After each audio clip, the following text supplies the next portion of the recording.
Alright everyone, it's about that time again for another daily shoot. Now today, WWE teases Charlotte's heel turn. On a preview for tonight's Raw, WWE is teasing a possible heel turn for Charlotte, and WWE writes, I quote, "We're seeing a different side of Charlotte lately, and it's not one that agrees with the Divas Champion's longtime friend Becky Lynch." On Raw, the daughter of the two-time WWE Hall of Famer Ric Flair took a page out of her dad's playbook when she feigned an injury to take Becky off her game and steal a victory over the last kicker in what was supposed to be a friendly bout. Then on SmackDown, a hot-headed Charlotte got Becky disqualified in her match with Brie Bella. Although Charlotte's interference was in retaliation after Brie accidentally knocked the Divas champion down at ringside, the second-generation Diva seemingly had no regard for how her actions would affect her friend, and we're now seeing the real Charlotte. And real was put in quotes, so, there could be a possibility for a heel turn for Charlotte and kind of to let her unleash that anger that she's been building up for a while now, especially since the whole Paige calling her out and how her dad is Ric Flair and how she's like this spoiled princess type character who got everything handed to her. It would be pretty interesting to see if Charlotte became a heel, and especially since Paige is a heel, who would Charlotte feud with? Would it be Becky Lynch? Because Becky Lynch has been put on the sidelines for too much, and I'm a fan of her and I want to see her do more, but it'd be weird because Paige is a heel at the moment and she can't be feuding with another heel because they need a face, unless they want two heels to feud. You know, that's what WWE wants, that's what they'll do. Next up, fan attacks Alberto Del Rio at indie event. Specifically at a WWC lockout event in Puerto Rico, a fan attacked Alberto Del Rio. There is actually a video on YouTube about this, when it happened and how it happened, and if you want to go see it, you can go check it out. It's pretty crazy, but the incident went down when Alberto Del Rio rode out of the ring during his match with Ray Gonzalez and went towards the crowd.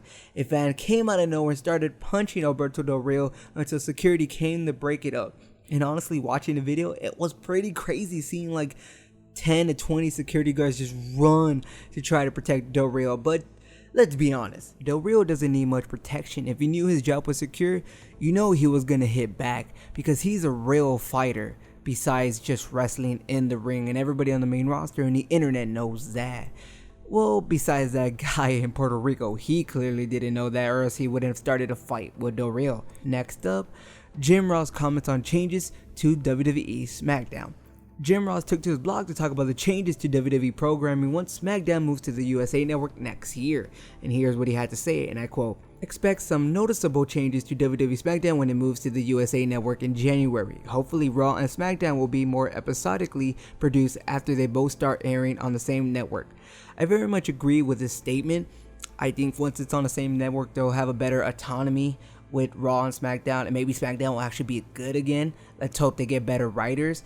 Maybe it has to do with the way Sci-Fi tries to run SmackDown, and even though WWE does do the show, Sci-Fi might have different stipulations for having it on their channel. Maybe they want it to be more of a Raw recap, and then when it goes to USA, since they own Raw, they don't really need it to be a recap, and they can have it be their own show again, like in the early 2000s. Let's bring back SmackDown. Here comes the pain. Just bring it, all that and above. And lastly, Chris Jericho talks on why WWE is not too restrictive. In a recent interview, Chris Jericho talks about the WWE PG era and disagrees with the likes of Batista and Mick Foley, who claim that the product is too restrictive on talent.